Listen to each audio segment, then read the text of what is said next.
We've all heard that masturbating is completely normal, but how much and how often can you do it without being considered addicted? What if you can't stop? Let's answer these questions and talk about why you should stop doing this seemingly normal but dangerous thing right now. Before we start, I'd like to apologize just for the over-the-top title, but I needed to bring your attention to this 21st century problem that makes our kids and adults weak and unable to control their impulses. In this video, you'll learn what Stoicism has to say about it. Don't forget to subscribe to our channel and press the bell to never miss a video. Modern medicine makes it clear that masturbation is completely normal in humans, as well as in dogs and other mammals, but this view of normal masturbation wasn't always the case. In the past, people viewed masturbation as immoral, particularly in men, as it prevented them from reproducing. Masturbation was once thought to separate women from men by giving them pleasure on their own, and to cause diseases, so it was discouraged. But let's go back to the present.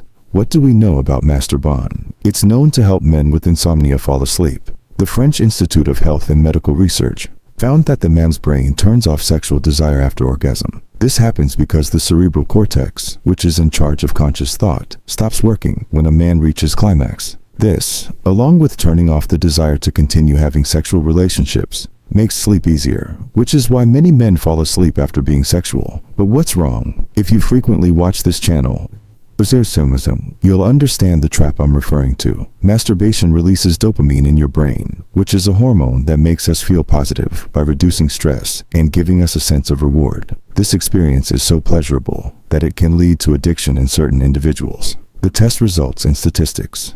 A Guide to Mental Illnesses, incorporated in 2017 and 2010. A new disorder known as hypersexuality disorder was introduced, which categorizes excessive masturbation as an obsess. Another vice that can lead to mental and familial breakdown is excessive masturbation. In many cases, you won't.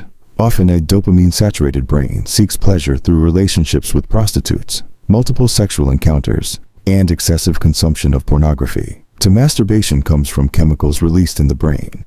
And as our brain adapts to the release of these, it feels the need to continually find the codes that generated the music stimulation. Your brain will begin to crave more and more dopamine to relive the same pleasure it experienced the first time, resulting in a constant search for new ways to. When your brain detects an excessive release of dopamine, it begins to block receptors in an attempt to stop you from continuing. As a result, the person engages in a pleasurable activity, such as masturbating, but receives no reward, leading to an even greater sense of frustration. This is precisely what happens to a smoker who never quits, to someone who consumes chocolate to the point of vomiting, or even to an alcoholic.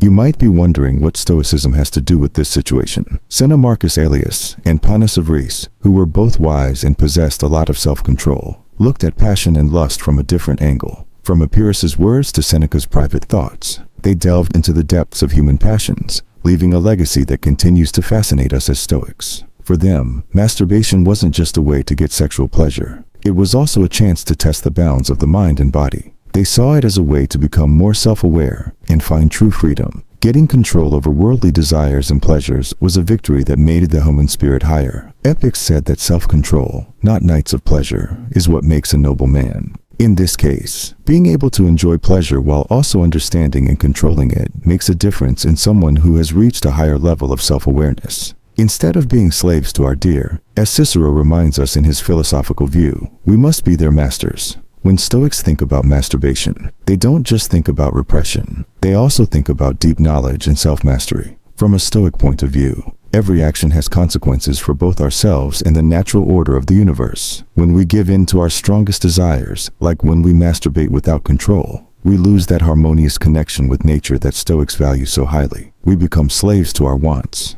getting farther away from inner peace. Masturbating excessively can trigger a plethora of emotions, leaving us perpetually feeling guilty, ashamed, and unhappy. The Stoics teach us how to handle our strong emotions through self-regulation and introspection. When we face our emotions, we learn how to handle them in a healthy and constructive way. However, the Stoics also tell us to find inner peace within ourselves because true happiness comes from being able to control our emotions and find joy in what is simple and good. Please let me tell you a personal story that will inspire you. Someone I know struggled with compulsive masturbation, seeking temporary relief and pleasure, yet experiencing an emotional storm after each act. After studying Stoic philosophy and practicing self-control and self-regulation, this person went through a profound transformation. They learned to face their desires and emotions, consciously finding true joy in self-control. They now live a life of inner peace and authenticity, free from the slavery of momentary desires. When we give in to fleeting desires, we lose sight of what we really value in life. Compulsive masturbation can pull us away from our noblest goals and the true happiness that comes from virtue and inner peace.